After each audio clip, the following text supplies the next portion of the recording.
Merci na bino nyonso bozwi occasion ya kolanda biso ya kokutana na biso. Biso wana eza Berthet Jonga moto na Nzambe moko ba journaliste ya mboka oyo Congo. Ngai yeyo na nesengo ya kokutana na bino su lelo. Mais lelo émission lelo na nesengo mingi po nazoyamba mosali na Nzambe. Tant nazoloba mosali na Nzambe, c'est-à-dire que mosali na Nzambe wana ebandi moko majuscule pour asali na nkolo ya solo solo. Ye kombo na ye Maman la princesse Charlie. Et l'on a Maman la princesse Charlie d'être kumbela émission oyo ba question nyoso bozana ngo posa ya kutuna ba numéro za affiché wana otuni yango réponse okozwa yango. Alors père Abadie merci Berthet Jonga moto na Nzambe na lobby na baluka et pas Maman Charlie princesse mbote Maman princesse mbote mon frère. Maman princesse comme wana ya nanu ya princesse et hoteli wapi po izo kamusa izo batebeli ba mituna est-ce que abotama na princesse Charlie to azweli yango ndenge mokili ya ndenge kaka Nzamba bongo la kabato ndenge achanja kabato na ye ndenge apesa bango ba kombo na balolenge ebele. Merci bona maloba. Ezaka ndi Nzamba abengaki Abraham alobi na ye kelelo ba benga le père de la nation donc okomi Abraham. Eza lokola Nzamba alobaki na Sarah ngala kopesa o mwana ta na 100 ans mais bakobenga yo Sarai. Donc eza lokola ngai la princesse sœur Charlie tango Nzamba a changé ngana nyonso o nazaki nango parce que toza bato Nzamba singa kaka changement loko moko boye na bomoi na yo pour a transmettre au pays loko moko kati na ye sikoyo pour a transmettre ngeloko eza kati na Nzambe tata. Donc il fallait quand même natika na Charlie té yango mona ke pour abenga la princesse de l'Éternel. Donc il a commis penza moi na ye naza déjà moi na ye pour na botama mais sikoyo ebakisa mina mafuta mais tango bazomona okina histoire ya Sarah okina histoire ya Abraham to ebiki Abraham ndenge Nzamba bongola kaye ezaki boye siko Maman Charlie tango bato bazotala babi Maman Charlie abongwama azalaka Charlie kingani comment miatezila tiamuna miatezila siko eloko nini salaki changement wana esalem kasi ndenge na lobiti tango lingo kota kati na bokondi na lola balobaka nini toyaka makolo ngulu po obonzela Nzambe na ofokanga kitambala po o se identifier que o azali ya mwana na ngai o azali ya ngai te. Donc moi différence wana nazaki mwana ya papa nanga siko na komi vraiment mwana ya tata kolo Yesu Masia siko yende le roi des rois. Donc yango moni changement wana Nzambe apesi nga identité na ngai la princesse de l'Éternel pona par rapport à musalonga naza ko salela ye princesse de l'Éternel. Obandi musique quand tout le monde Maman princesse lelo abimi kaka na album Kangola ngai. Oui, c'est vrai, il faut poser question là parce que na beta na orchestre mon côté. Mais na banda na musique banda bo mwana. Oui. Ma banda musique banda bo mwana, nazali ko yembela Nzambe na ekodi, mazema na ba chorale kaka ba église protestant. Donc malé mbeti obi ke sala bien et puis ça peut elengi akuzana na quartier wana tango zoloba na banda oyembela Nzambe na ekodi oyebi na église oyizali na nini oyebi na quartier kingani oyebi bato pe ya quartier no bitango bazoka Maman princesse to mone kala bon nga za mwana lingwala mwana kabamba. Ok, mutu monga bungi nga zate nazo sambela na église protestant ya Kitega. Donc kuna ndo bando yembela Nzambe ne kodim kuna nena zaye ko yemba ne kodim génération na nga nyonso ba yebi tant bazo mona ba comprendre que zaye ko yemba na chorale donc ezali kamaro bunga te princesse de l'Éternel. Maman princesse auti poto aye alobi aya ko présenter na bana nzambe album yango kombo nango nino juste. Bon, merci. Album eza Kangolanga Yesu. Kangolanga Yesu. Kangolanga Yesu. N'occasion nino zoloba na Yesu akangola yo. Yo moko uzana na kokangama na ngozo senga kokangola poto yebi ke yo oza déjà changé kombo na yo déjà princesse. Quand tu vois princesse déjà tu vois mutu moko yo azalaki Charlie lingo lobi nzamba komisi lelo la princesse de l'Éternel. Mais kangolanga lisusu pona nini nanu uzana na kokangama te message titre eza Kangolanga Yesu eza pona ngate eza pona biso nyonso omoni tango nzamba pesa nga message donc titre oya ko pesa yo yango yo ko bibisa liboso na bana nzambe parce que soto lobi ke to talaka ngai kangola titre wana pona nga bongo ba ndeko mususu eza pona biso nyonso ngapi nazaka ko se retrouver eza te ke nga na kangola mana nyonso comprendre na délivrance eza processus délivrance ezali processus ningo lobi mais titre ya Kangolanga délivre-moi donc eza lokola délivre nga eza ka maladie ah nzambe na nga Kangolanga atambola ka makolo nazata na voiture te nana ko sunga ngai apesa ngata voiture omona ka mukomo bo ba bengi yo na msusu okutanaki na sœur moko be frère moko ma sœur na pambola na mutuka na mona comment ma sœur musika te Berthe Jonga na pambola na mutuka ba Berthe Jonga bala moko sikoyo eza délivrance na ndenga iteka malade eza na sens que ozala kotambola makolo mais ozwi mutuka na kanala ya ndeko ngolu ya nzambe okangwa mimbala moko komotambola bango momono sikoyo na voiture oleba mona na makolo ndenge ezalaki kowela batasi oza sote yango oyokaka bato nzambe mpenza ndenge apambola frère oyo ndenge apambola sœur oyo parce que tobanda omoni azolekalekaka makolo mais tala lela koma na voiture mais boyebi façon nini azweli yango te na sens wana ekangola ngai donc moto nyonso na domaine na ye azoluka kokangolama oui na domaine. Maman princesse de l'Éternel album nous a combien de titres? Ezaki ba titres belé mais to tika 4 par rapport à temps soit to bito tia 15 titres ngezo biso susu temps yango to tika 4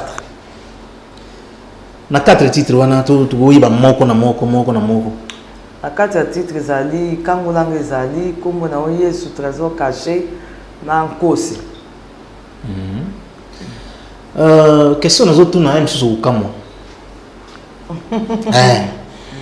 jour moko tozalaki na anniversaire 20e anniversaire ya Pepe Kale tobandaki ko présenter yango ngai na ndeko nanga confrère nanga Thierry Diawa mais tomona la princesse de l'Éternel bayemba na mona sœur Marie Missam te groupe à sœur Marie Missam voilà est-ce que vous pouvez expliquer biso ezali ndenge nini pour ezali na groupe te to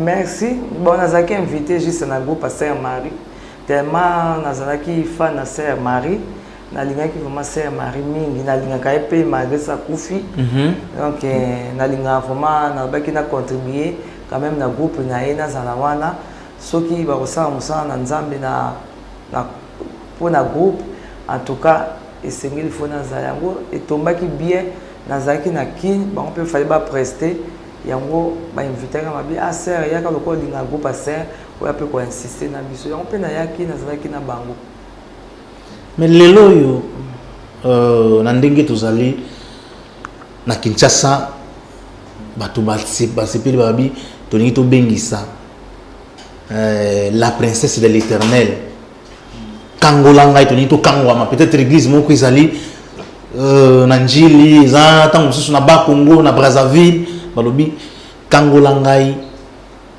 eya kobeta est-ce que la princesse de l'Éternel a un orchestre? Oui, c'est quoi tu as déjà un orchestre parce que tu as recruté déjà un musicien ezalaki lundi.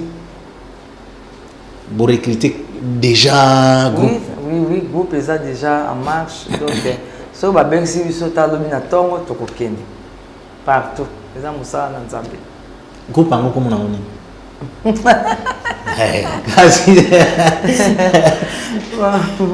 to communiquer bino comme groupe parce que to oyebi bango surtout to senga nzambe to sala ngo biso moko te to recruter déjà mais sikoyo tozo lela nzambe apesa biso combo ya groupe ndé to ko annoncer bino à la prochaine pour koyeba combo ya groupe mais groupe est déjà en marche donc on a mis au groupe est déjà siège est wapi au grand siège nande to vu déjà pe siège ezalaki na bon pour les adresses moi pas pasteur moi apesi biso peka non ezala nous adresse c'est ezala commune kaka que biso to sangana ka biso to kutana na bandal ezala bon pour le moment to tena na Selemba pour ezala mosala na nzambe mutapesi biso isika wana pour to travaillaka yango wana nzembo wana ezali nzembo moko vraiment eza profond donc eza kolakisa monene na nzambe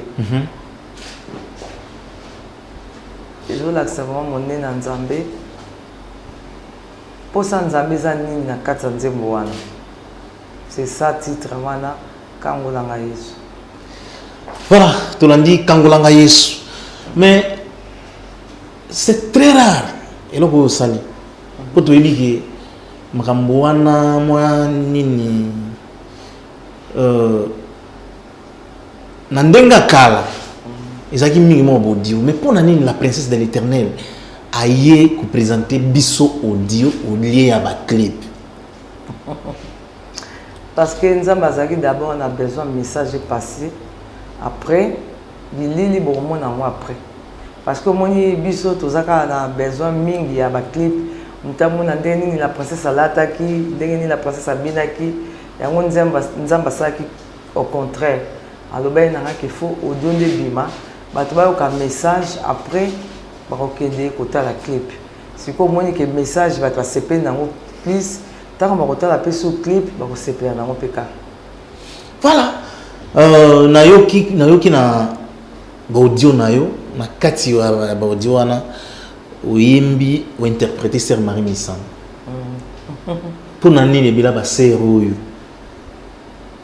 oponika Sœur Marie Misamba bon basere baza ebele mpe nalingaka bango tout basere nyonso bayembelaka nzambe en tout cas nalingaka bango makasi mais nazalaki plus kolingama Sœur Marie mingi parmi baidole na parce que Sœur Marie tobandeki kobengana tozosolola eloko ezangaki kaka fale tomonana na temps oyo fale natindela ye audio mpo ayemba na album na nga mpe na temps mpe Sœur Marie akufaki donc eza le seul oyo vraiment nazalaki na ye na contact par rapport à basere mosusu totikali na kozwa contact te mais Sœur Marie vraiment contact ezalaki par rapport à mobile na nga ntango ayaki akeluka Sœur Marie abetaka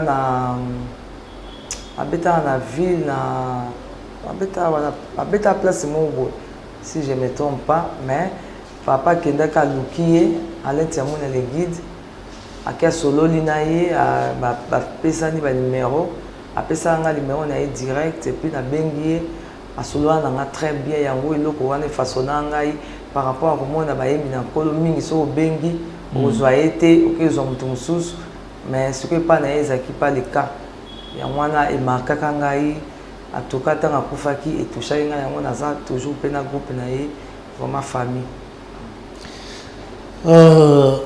tokozonga mpe kaka na makambo ya recrutement tosola mpe mwa mozindo na oyo etali recrutement wana mais question moko eza awa ezaki na point de presse Berthe Djonga mpe nazalaki wana nakosenga mpe Tchobi Nzonga atiela biso parti ya point de presse wana toyoka nanu baquestion oyo bapanzisango batunaki ko question wana nga tuna yango mpe sikoyo ndenge nini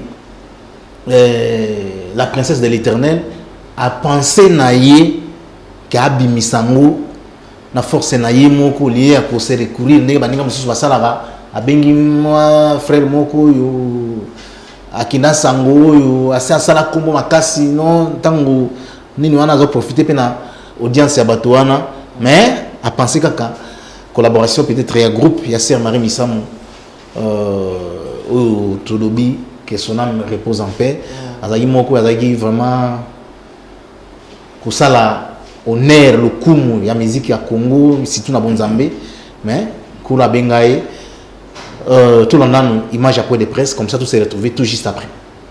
Tout va tourner de balobi bino ko na kaka boyo nzambe mta inspiré boyo nzambe mta inspiré on a boyo na inventer na mta tekela ki nzembo après on commence les amis na été les amis nzembo na ngai est-ce que dans le bon elle ta comment yo baza jouer c'est ça ba mo héros auto na ngane to défendre ils ont lancé mon monté awa atekeli yo no seza yo moko to ngi voilà mon tour. Merci, merci mon frère. Vous avez vous mal. Vous avez mal battu, vous avez bon, ndenge nasi frère mon na quitté. Alors qui est ma sœur pour la inspiration na pour composer banzembe comme pas des choses. Inspiration visuelle que capable tout moko. Mais pour compléter, ils ont des frères, des sœurs pour aider, pour compléter, on a une vision, on a une zimbo. Mais on a ça, on a aussi ça. On a un frère, on a une sœur, on a qui s'y est, papa, on a un talangaï, on a un beau. Côté Moussou, on a une façon bonne. Mais tant que vous n'avez pas frère, on a des frères d'âge, des na pas naï. Tala nzembo na ngeza bona pesi. Avec la princesse Tobeta Mobo, ah, n'a pas ça moi mon. C'est pas dit qu'à teke les à compléter. Comprendre. Pour moi, il y a déjà na oyanga moronio, so il y a compléter na idée. Toujours à na nzembo, aïe peut-être ah na bakisi des animations. Frère mutabakisaki, izaki yangate. Donc il y a sens wana. Donc frère a voulu teke ah des na salle animation ils ont nzembo nanga. Non. Exact. On a fait d'Achiobo quand on a animation. Alors, maman tout dit à l'obéi, ah oui, jusque dans un groupe d'accompagnement. Ça veut dire groupe, on a occupé pour ça la tournée, on occupé pour ça la tournée. Il y a ceux qui groupe des amis déjà à l'autonomie. Merci pour la parole. Groupe Kanaté, toujours recruter les musiciens. Donc, groupe Bozala, on a pas de groupe Ezaté. Donc nous allons on sort au commande nous allons des milliers dans un mille d'acquis. Oui, mission dans un mille d'acquis en capacité. Alors la dernière question à maman à Bakissa Lobi, tant voilà qui moyen pour dans le ministère donc tous qui peut l'église au Samé.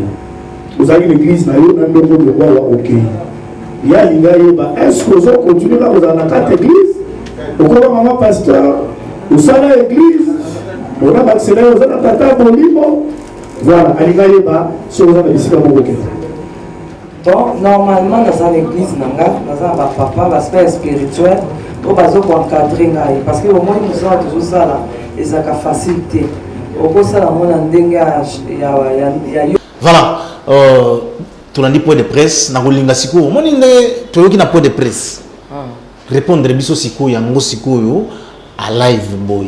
Pour nani, obengaki ba frère José, ma frère Matouté, ma frère de Ningonde, ma sœur Kingani, ma sœur Laure, ma sœur Marie Pala, ma frère basé belé. Au penser bango na temps oyote, pour na nini signer moko obimisi oyempe kitoko. Awa moyenté.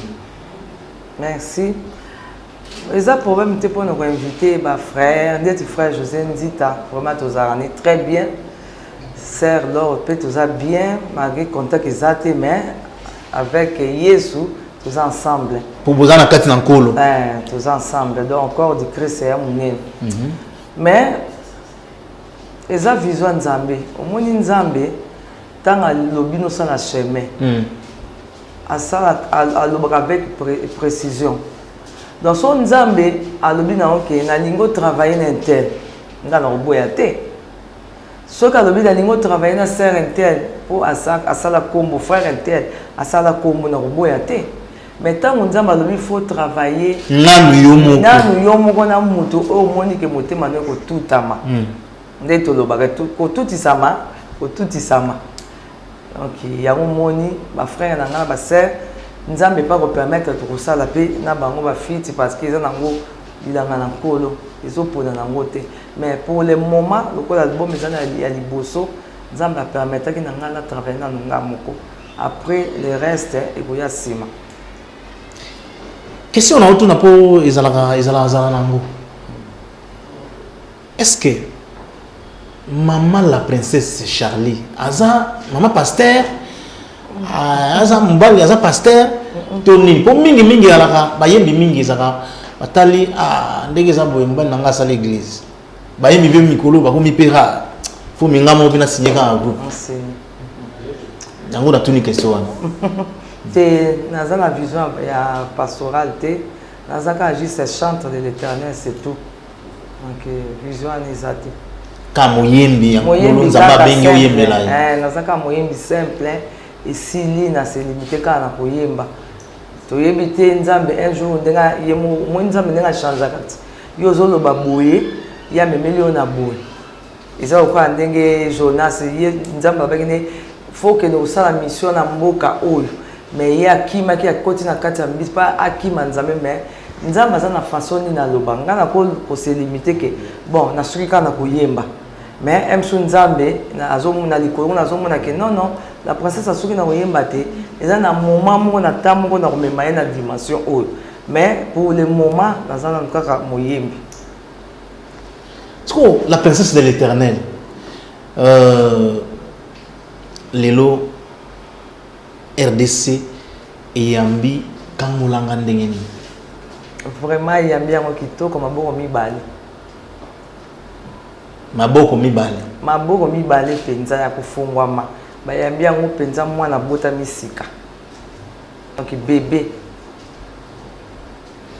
tant munene ya mulayi oyo la princesse de l'Éternel atika lobi misa album te ndenge ni ti lelo la princesse alobi abandaneka nini ezali moyen ezangaki ndenge tuka totunaki na point de presse to occasion monique non ero na mono ndiye terre comme vide Teresa vide Teresa toujours blindé parce que basa na nzambe baza toujours nazomona ba album ezobima au fur et à mesure donc Teresa yango vide Teresa ka moment où nzambe permettre que ebima yango pe bimi so pas permettre ki te linga pe bima te parce que ezaki nyo surtout ka nzambe mo mta permettre yango ezaka volonté na biso te po oponi côté ate oponi maka mususu te et pas na yo lo yembo et ça la nini pas nzambe les adoration makasi ezali koyembela nzambe ezali donc ko solo la directement na nzambe ko talisa ye ba posa na biso toza na mokili ya se moi o biso tozolela kam ndeti kana lobi kangolanga wana eza makambe belé moni mutu aza na prière na ye na coin na ye na chambre na ye ayebi nini ya senga pa nzambe sikoyo eza domaine mo oyo ye moko nzamba yebi façon nini na kaya mutu na niveau ya mutu na donc esengela kaka kangolanga ya po mutu azwa part na ye siko recrutement toyoki ke déjà groupe ezali mais est-ce que ba musicien ba koki pour toyebi ke na recrutement basala ngo une semaine te 2 semaines te pour musique et comme matin du jour au jour au tali côté kuna et comme concurrence comme makas ti na musique chrétienne parce que ok na ata na Nigeria okuta bina ba chantre ba koma bina ba yembela nzambe na ndenge sengeli ka nzambe moko ya kelelo na mabele wana ok Cotonou okuta bazo yembela pena nzambe donc soki osakani non na yembela nzambe kana maboko ka o no bongo ma wa plein est-ce que recrutement déjà au bloqué au blindé ou bien ils ont continué